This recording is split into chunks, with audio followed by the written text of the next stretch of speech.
जो पवित्र कार्यों का संकल्प बने, पवित्र कार्यों का, दान पुण्य तीर्थयाटन भगवत दर्शन आदि का, उसे टालना नहीं चाहिए। यदि कोई ऐसी समस्या आ जाए तो फिर अगला समय उसको दे देना चाहिए कि आज हम समस्या में फंस गए तो अगले समय में हम ये कार्य कर देंगे। पर जी ऐसा बोल सकते हैं भगवान जी से कि क्या ये मेरी पूरी कर दो, मैं आपको ऐसा करूंगा?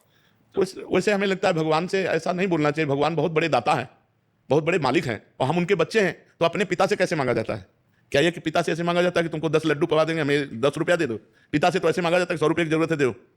नहीं मांगा जाता, वो नहीं देंगे, नहीं देना पड़ेगा। हम किससे जाएं, कहाँ जाएं? आप हमारे पिता हो। ऐसे भगवान से मांगना चाहिए कि प्रभु ये समस्या है, इसका समाधान कीजिए, हम उचित हो, जैसा मंगल भवन है आप कीजिए। अब ये जो हम लोग अज्ञानवश कहते हैं कि तुम्हें 500 रुपया के भोग, लड्डू के भोग लगा देंगे तो काम करो, तो हमें लगता है सही नहीं है।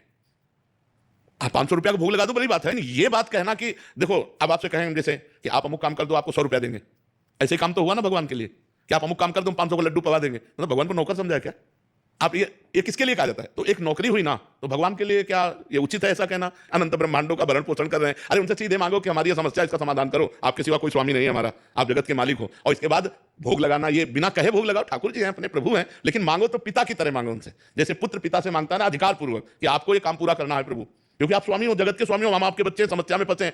4 प्रकार के भक्त होते हैं, एक आर्त भक्त, एक अर्थार्थी भक्त, एक जिज्ञासु भक्त, एक ज्ञानी भक्त। आर्त माने अपनी संकट निवृत्ति के लिए भगवान से निवेदन करना, अर्थार्थी माने धन प्राप्ति के लिए भगवान से प्रार्थना करना, जिज्ञासु माने भगवान को जानने के लिए भगवान की आराधना करना, और ज्ञानी जो भगवान को जान चुका है। ये 4 प्रकार के होते हैं। तो ये भी भक्ति है कि हम केवल अपने प्रभु से मांगे, दूसरे से किसी से नहीं, तो वो बहुत बड़े दाता हैं, वो दे देंगे। लेकिन ऐसे नहीं मांगना चाहिए कि हम आपको 56 भोग लगा देंगे, आप हमारा काम कर दो, ये ठीक नहीं है, ये ठीक नहीं है। हालांकि जैसे अभी आपने बोला, जैसे अपने फादर से, अपने पिताजी से हम कह सकते हैं कि क्लास में फर्स्ट आएंगे, ये दिलवा दो, तो क्या अपने परमात्मा से ये कह सकते हैं कि ये पूरा कर दीजिए, अच्छा इंसान बन के दिखाएंगे? कोई बहुत सुंदर, बहुत सुंदर। उसमें वो खुश होंगे, बिल्कुल खुश हो जाएंगे, खुश हो जाएंगे, बिल्कुल खुश हो जाए। वो आपको ऐसी बुद्धि देंगे कि आप अच्छे इंसान बन जाओगे। बहुत सुंदर बात है, ऐसा भी मांगना चाहिए, बिल्कुल ठीक।